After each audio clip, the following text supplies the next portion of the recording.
Bismillahirrahmanirrahim. Assalamualaikum warahmatullahi wabarakatuh. Apa khabar para pelajar semua?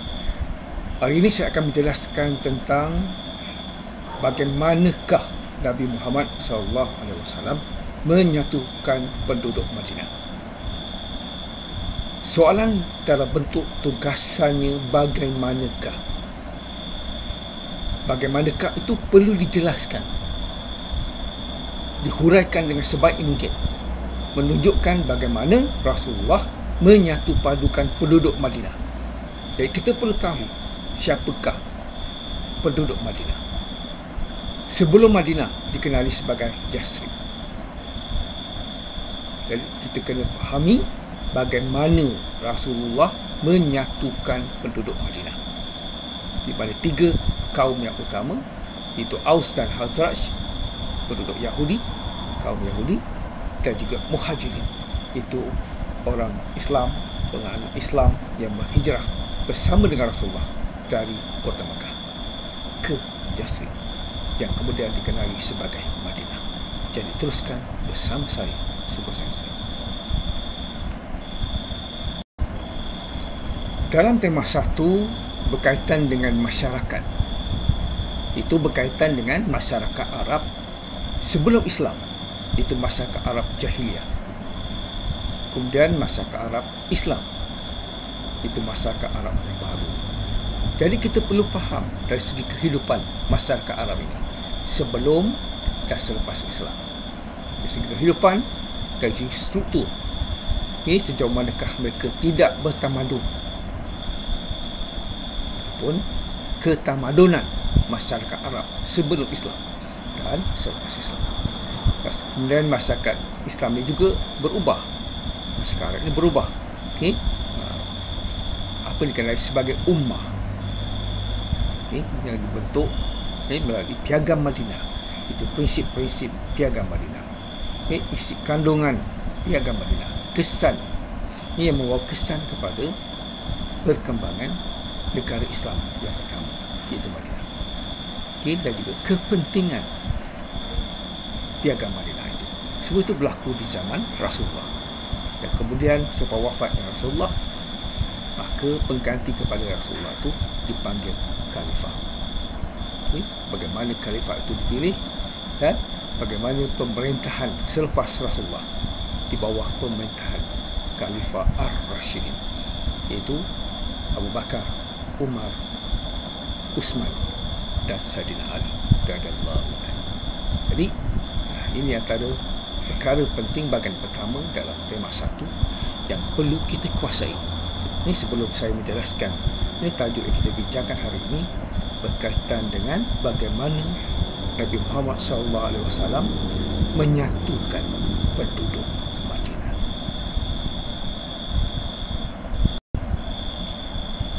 Kita perlu faham bahawa ada dua tempat. Pertama, Mekah. Di sini Mekah. Satu lagi adalah Yasrib, yang kemudiannya dikenali sebagai Madinah ataupun kota yang bercahaya. Di awal penyebaran Islam oleh Nabi Muhammad SAW di kota Mekah, yang disebabkan oleh penentangan puak Quraisy terhadap Islam dan turusnya wahyu yang membenarkan satu peristiwa penting yang dipanggil hijrah. Maka berlakulah hijrah Nabi Muhammad SAW bersama dengan penganut-penganut Islam di kota Mekah. Mereka berhijrah ke kota Madinah. Sebelum berlakunya peristiwa hijrah ini, berlaku beberapa perkara yang membolehkan hijrah itu berlaku. Jadi sebelum kita melihat kepada peristiwa hijrah tersebut, dalam menjawab soalan bagaimanakah usaha Rasulullah menyatu padukan penduduk Madinah, pertama kita kena faham siapakah penduduk Madinah. Penduduk Madinah terdiri daripada beberapa suku kaum Arab dan juga bukan Arab. Penduduk utama di kota ini adalah suku Aus dan juga Khazraj yang tinggal di bahagian selatan Madinah. Jadi Madinah adalah sebuah negara kota di kota Hijaz yang dikenali dengan nama Yasrib, iaitu sebelum hijrahnya Rasulullah SAW dan umat Islam daripada kota Mekah ke Madinah. Kota Yasrib ini terletak di antara Yaman di selatan dan Syam di utara, di mana di sini terdapat oasis yang subur. Itu puncak air yang diperlukan oleh kabilah-kabilah Arab pada waktu itu sebelum meneruskan perjalanan mereka sama ada ke Syam ataupun ke Yaman. Mereka akan singgah di Madinah untuk mendapatkan sumber air. Jarak antara kota Mekah dan kota Madinah, antara Mekah dengan Madinah ini lebih kurang 200 batu di sebelah utara kota Mekah. Jadi selain daripada orang Arab yang terdiri pada Aus dan Khazraj, terdapat juga kaum Yahudi yang terdiri pada 3 bani yang utama, iaitu Bani Quraizah, Bani An-Nadir dan Bani Qainuqah. Ini keadaannya sebelum hijrahnya Rasulullah dan umat Islam dari kota Mekah ke Madinah. Di Mekah, Quraisy Mekah dan juga orang-orang Islam bersama dengan Rasulullah. Di Madinah ada 2 suku kaum, Aus dan Khazraj, dan juga kaum Yahudi yang saling bertelangkah, bergaduh, berperang untuk menguasai kota Madinah. Itu keadaannya, situasinya. Jadi apabila Rasulullah berhijrah ke Yasrib dan menukar nama Yasrib itu kepada Madinah ataupun kota bercahaya, maka Rasulullah telah membuat sesuatu untuk menyatukan penduduk Madinah ini. Kemudian ditambah lagi dengan umat Islam yang berhijrah daripada Mekah ke Madinah yang dipanggil sebagai Muhajirin. Ini kita nak fahamkan bagaimana Rasulullah menyatu padukan penduduk Yasrib yang telah lama berperang, tidak tenteram, dikuasai oleh Yahudi di Madinah ini. Jadi kepimpinan dan penerimaan mereka terhadap kepimpinan Rasulullah dan mengakui Tuhan yang Esa serta Rasulullah sebagai pesuruh Allah, itu mereka menerima agama Islam. Ini adalah salah satu perkara penting yang menjadikan Madinah sebagai pusat pemerintahan negara Islam yang pertama pada waktu itu. Ini dengan diketuai oleh baginda Nabi Muhammad SAW.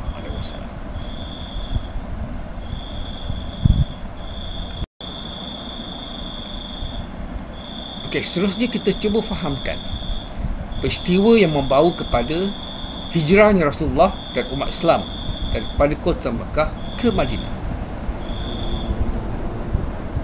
Pertama, berkaitan dengan satu peristiwa besar yang dipanggil hijrah. Peristiwa hijrah adalah menurut arahan Allah SWT menerusi wahyunya. Apabila Allah membenarkan hijrah, maka berlakulah hijrah. Tujuan utama hijrah ialah untuk menuntut keredaan Allah SWT. Kesediaan penduduk Madinah, iaitu Yasrib, untuk menerima masyarakat Islam dari Makkah selepas termenterainya perjanjian Aqabah pertama dan Aqabah kedua, di mana pemimpin Aus dan Khazraj telah berjumpa dengan Rasulullah di satu tempat yang dipanggil Aqabah sebanyak 2 kali, sehingga termenterainya perjanjian Aqabah pertama dan Aqabah kedua yang memberikan bai'ah dan pengakuan mereka dan menerima Rasulullah sebagai pemimpin mereka, sebagai Rasulullah dan juga sebagai pemimpin umat Islam. Dan mereka akan mempertahankan Rasulullah dan umat Islam yang hijrah ke Yasrib. Itu 2 perjanjian yang akhirnya Allah membenarkan berlakunya peristiwa hijrah ini dengan turunnya wahyu yang membenarkan hijrah, maka berlakulah hijrah. Jadi hijrahnya Rasulullah dan umat Islam daripada kota Makkah ke Madinah ini lebih kurang 200 batu jaraknya antara 2 tempat. Jadi Madinah merupakan tempat yang paling sesuai ketika itu untuk menjadikan pusat penyebaran agama Islam. Ini kalau kita lihat masyarakat Yahudi yang telah berada di Madinah ataupun Yasrib pada waktu itu, mereka tahu, mereka menerima dari segi agama, kepercayaan beragama ini berbanding dengan Quraisy yang berada di Mekah yang jelas menentang Islam yang dibawa oleh Rasulullah dan memberi tekanan, penentangan terhadap umat Islam di Mekah. Jadi hijrahnya Rasulullah itu ada satu titik permulaan ini kepada perkembangan Islam di sebuah kota yang baru yang di Yasrib yang kemudian dikenali sebagai Madinah, iaitu kota bercahaya. Inilah permulaannya. Jadi bila berlakunya peristiwa hijrah ini, Rasulullah dan umat Islam daripada kota Mekah berada di Madinah, bersama dengan penduduk Madinah yang sedia ada, itu Aus dan Khazraj dan juga kaum Yahudi. Jadi bagaimana Rasulullah menyatupadukan umat Islam daripada Mekah dan juga umat Islam di kota Yasrib yang kemudian dikenali sebagai Madinah bersama dengan kaum Yahudi yang juga berada di Madinah. Jadi demikian bagaimana Rasulullah menyatupadukan ketiga kumpulan besar ini dalam satu masyarakat Islam yang dipanggil ummah.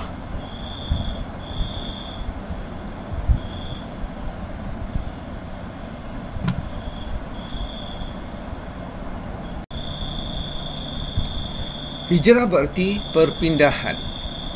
Perkara yang dimasukkan dengan hijrah ini ialah hijrah orang Islam dari Mekah ke Madinah pada 16 Julai 622 Masihi bersamaan 1 Muharram tahun 1 Hijrah. Jadi bagaimanakah Nabi Muhammad SAW menyatukan penduduk Madinah? Kita mula dengan bagaimana berlakunya peristiwa hijrah sebagai latar belakang, sebagai pengenalan yang membawa kepada penyatuan penduduk Madinah. Sikap pemusuhan kaum musyrikin Quraisy terhadap Islam menjadi antara sebab berlakunya hijrah.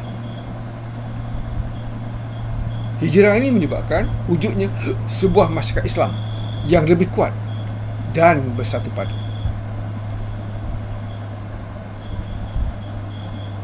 Pengikut awal Nabi Muhammad SAW ataupun umat Islam dari Mekah yang berhijrah ke Madinah dikenali sebagai muhajirin. Dikenali sebagai muhajirin. Inilah yang menjadi komponen baru dalam masyarakat ataupun penduduk Madinah yang sedia ada terdiri pada Aus dan Khazraj dan juga kaum Yahudi, dan kemudian hijrahnya umat Islam dan juga Rasulullah ke Yasrib ataupun Madinah. Jadi kita lihat bagaimana Nabi Muhammad SAW menyatukan penduduk Madinah.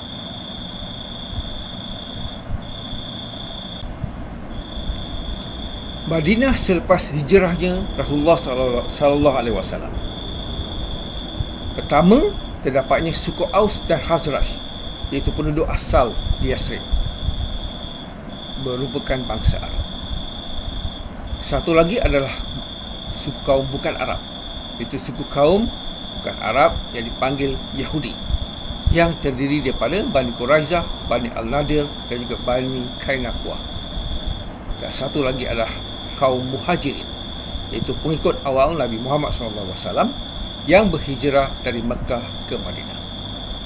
Jadi bagaimana Rasulullah menyatukan penduduk Madinah, di mana setiap orang diberikan kebebasan tanpa mengira agama, kaum dan keturunan. Ini asas kepada penyatuan penduduk Madinah. Berdasarkan kepada prinsip yang pertama, setiap orang diberikan kebebasan tanpa mengira agama, kaum dan berketurunan ataupun keturunan. Kaum dan keturunan. Setiap orang diberikan kebebasan tanpa mengira agama, kaum dan juga keturunan. Itu prinsip yang pertama. Ini menjadi asas kepada menyatukan penduduk Madinah.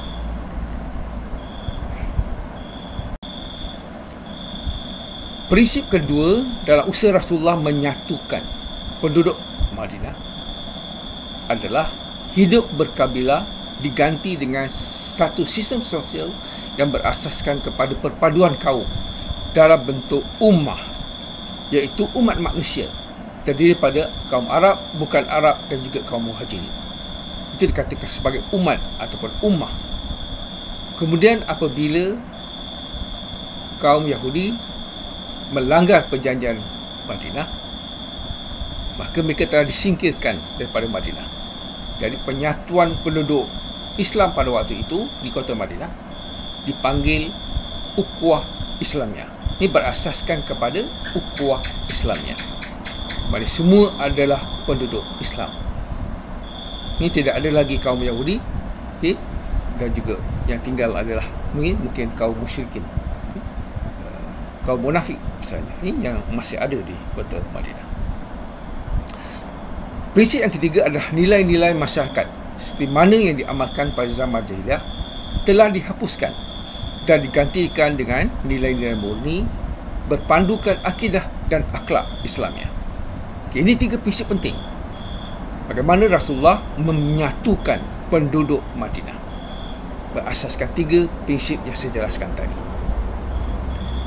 Okay, ketiga-tiga prinsip ini dilaksanakan melalui beberapa langkah.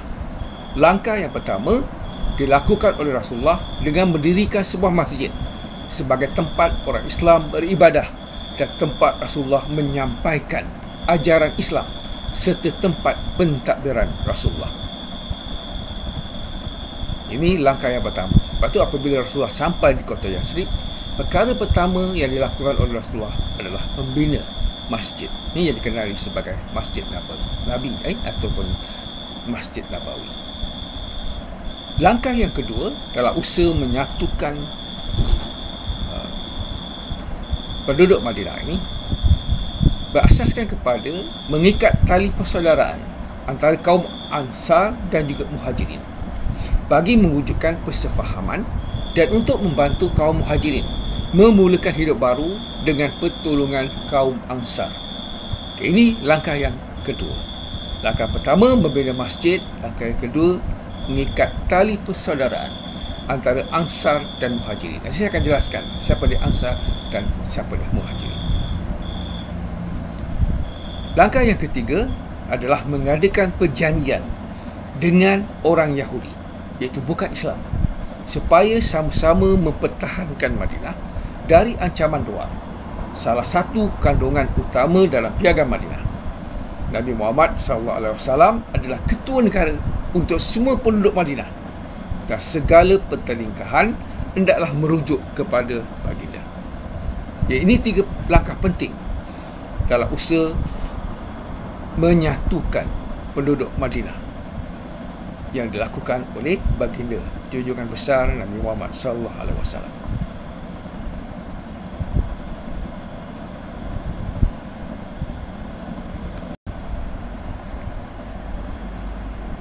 Bagaimana Rasulullah menyatukan penduduk Madinah? Pertama, menyatukan kaum Aus dan Khazraj yang dipanggil Ansar. Penyatuan antara golongan Ansar, iaitu penduduk Madinah, terdiri daripada golongan Aus dan juga Khazraj. Baginda telah menetapkan ataupun menerapkan iman dalam setiap sanubari kedua-dua kaum ini. Ini agar semangat asabiah yang diamalkan sebelum ini terhapus. Nabi Muhammad SAW juga menyeru kepada kedua-dua kaum ini supaya melupakan persoalan hutang darah dan dendam kesumat akibat perang But'ah yang telah meragut ribuan nyawa. Sebaliknya, mereka mesti hidup dalam keadaan aman dan saling bekerjasama atas dasar iman yang sama, Tuhan yang sama dan pemimpin ataupun Rasulullah sebagai pemimpin mereka. Ini adalah usaha pertama yang dibuat oleh Nabi Muhammad SAW dalam usaha penyatuan penduduk Madinah dengan menyatukan Aus dan Khazraj, dikenali sebagai Ansar.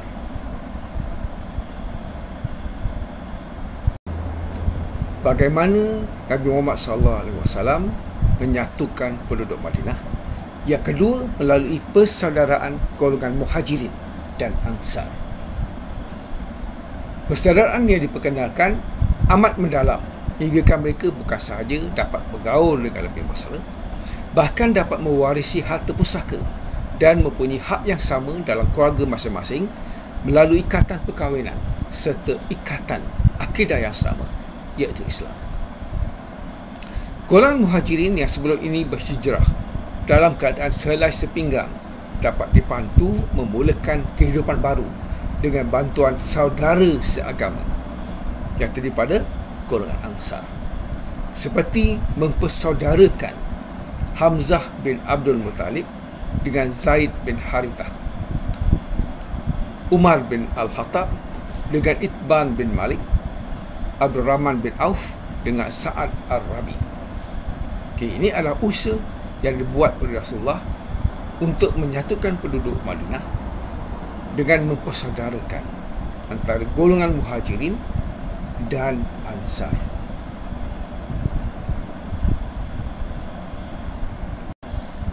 Bagaimana Nabi Muhammad SAW menyatukan penduduk Madinah? Yang ketiga, melalui penggubalan piagam Madinah. Ini adalah satu tindakan atau usaha Rasulullah yang paling besar untuk menyatukan penduduk Madinah, di mana Nabi Muhammad SAW telah mengambil beberapa langkah yang boleh menjamin keamanan di Madinah. Penggubalan piagam Madinah ataupun juga dikenali sebagai nama-nama lain seperti Perjanjian Madinah, Dustal Al-Madinah dan juga Sahifah Al-Madinah. Penggubalan piagam Madinah ini penting, khususnya untuk menghindarkan daripada tindakan jahat orang Yahudi yang boleh mengancam keselamatan umat Islam. Kedua, Nabi Muhammad SAW telah mengubal Perlembagaan Madinah pada 1 Hijrah. Perlembagaan Madinah mengandungi 47 fasal yang menyentuh segala aspek kehidupan sesebuah negara. Dalam 47 pasal ini, 23 pasal membicarakan tentang hubungan antara umat Islam sesama umat Islam, iaitu antara Ansar dan juga Muhajirin. Dan terdapat 24 pasal yang membicarakan tentang hubungan umat Islam dengan umat bukan Islam, iaitu kaum Yahudi. Jadi semua penduduk Madinah disatukan di bawah satu perlembagaan ataupun undang-undang yang sama, iaitu Piagam Madinah, dan mereka semua tertakluk kepada perlembagaan ini.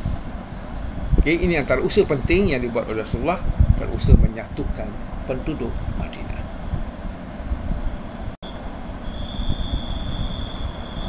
Usaha keempat yang dibuat oleh Rasulullah untuk menyatukan penduduk Madinah berasaskan kepada prinsip pemerintahan Islam. Antaranya menggariskan peranan Rasulullah sebagai ketua negara, tanggungjawab orang Islam dan bukan Islam terhadap negara Madinah, keselamatan Madinah, perundangan dan sebagainya. Contohnya, Nabi Muhammad SAW telah memperuntukkan di dalam Piagam Madinah hak-hak golongan Yahudi seperti memberi kebebasan mengamalkan upacara dan ibadat agama mereka, kebebasan di dalam kegiatan ekonomi, sosial, adat istiadat, dan mereka diminta bersedia mempertahankan keselamatan Madinah dari ancaman musuh. Keselamatan Madinah adalah tanggungjawab penduduk Madinah, iaitu yang Islam dan juga bukan Islam. Jadi setiap penduduknya mempunyai hak yang sama, di mana Rasulullah mementingkan keadilan dalam semua peringkat. Inilah 4 perkara penting yang digunakan oleh Rasulullah dalam usaha menyatukan penduduk Madinah.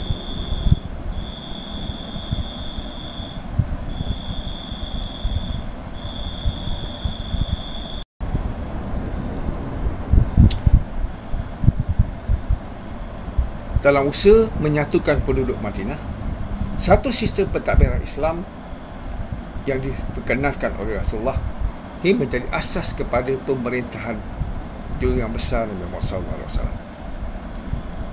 Pertama, menghapuskan semua ataupun menghapuskan semangat asabiah dengan menggantikannya dengan semangat akidah Islam sebagai landasan masyarakat Islam dan juga negara Islam. Baginda juga memperkenalkan kaedah syura, di mana syura bermaksud mesyuarat ataupun rundingan. Ia merupakan kaedah yang digunakan untuk membuat keputusan besar dan memilih pemimpin dalam masyarakat Arab sejak zaman jahiliah. Jadi kepintaran, kebijaksanaan kepimpinan Rasulullah telah membolehkan penyatuan penduduk Madinah pada waktu itu.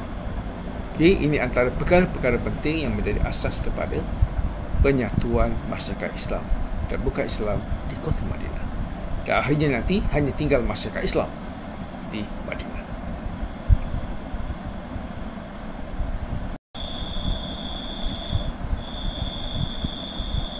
Perkara yang penting dalam pentadbiran Islam yang diperkenalkan oleh Rasulullah yang berasaskan kepada piagam Madinah adalah berdasarkan pada dua sumber.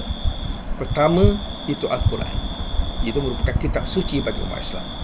Al-Quran adalah wahyu yang Allah turunkan kepada Nabi Muhammad SAW melalui perantaraan malaikat Jibril.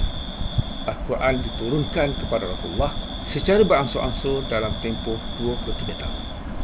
Satu lagi sumber dalam pentadbiran Islam pada waktu itu adalah As-Sunnah. Itu cara atau kebiasaan.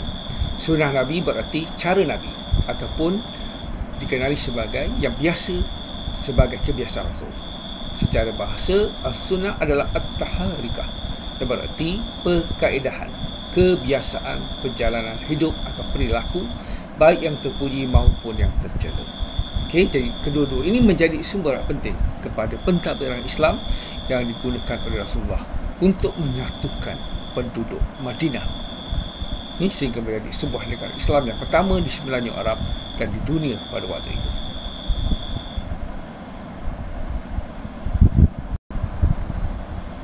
Jadi apa yang boleh kita simpulkan berkaitan dengan soalan bagaimanakah Nabi Muhammad SAW menyatukan penduduk Madinah?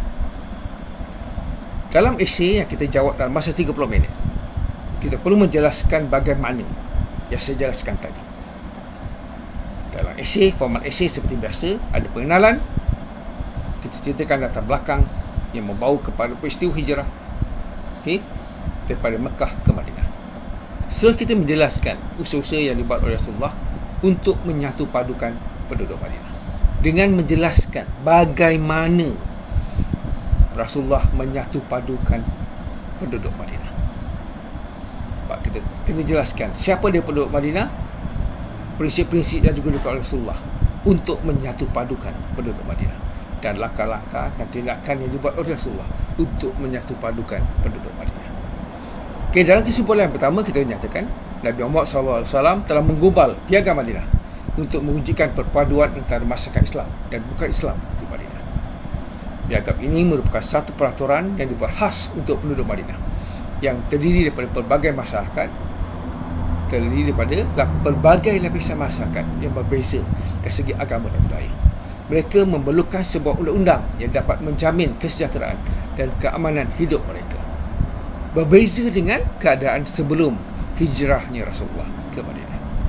Piagam Madinah terdiri daripada 40 pasal yang menerangkan tentang kewajipan umat Islam, kedudukan kaum Yahudi dan kedudukan kota Yasrib sebagai sebuah kota suci yang dikenali sebagai Madinah atau kota bercahaya.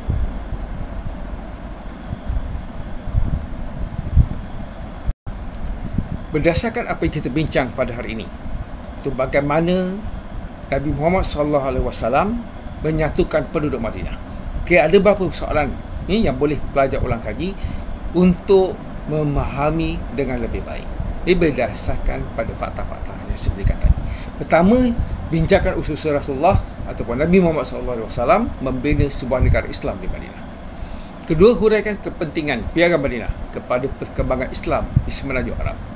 Yang ketiga, apakah peristiwa-peristiwa penting yang membawa kepada hijrah Rasulullah ke Madinah. Dan yang keempat, berikan kepentingan hijrah Nabi Muhammad SAW kepada perkembangan Islam di semenanjung Arab. Ini contoh soalan-soalan lain yang boleh kita kaitkan dengan apa yang kita bincangkan pada hari ini. Jadi teruskan belajar para pelajar ni. Selamat maju jaya.